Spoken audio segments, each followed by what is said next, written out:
பாட்டாளி மக்களின் கோரிக்கைகளை வென்றெடுக்கும் வியூகம் வெற்றியளிக்கும் என்பதாக அமைச்சர் ராமலிங்கம் சந்திரசேகர் தெரிவித்திருக்கிற கருத்தினை தினகரன் பத்திரிகை இவ்வாறு கொண்டு வருகிறது. பாட்டாளி வர்க்கத்தின் வியர்வை தியாகம் மற்றும் உழைப்பால் கட்டி எழுப்பப்பட்ட இந்த உலகில் தொழிலாளர்களின் நலன் குறித்து வரும் வார்த்தைகளில் மட்டுமே பேசாது தேசிய மக்கள் சக்தி அரசாங்கம் செயல்முறையில் நிரூபித்து வருவதாக அமைச்சர் ராமலிங்கம் சந்திரசேகர் இவ்வாறு தெரிவிக்கிறார்.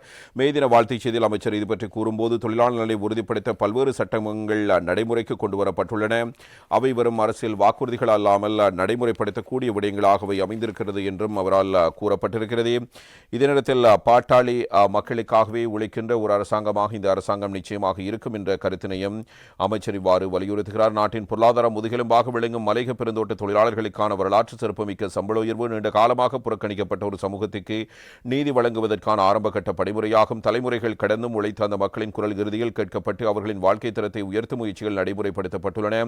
நாட்டின் அந்நிய செலாவணியின் முதுகெலும்பாக விளங்கும் புலம்பெயர் தொழிலாளர்களின் பாதுகாப்பு மற்றும் நலனில் கூடுதல் கவனம் செலுத்தப்பட்டிருக்கிறது.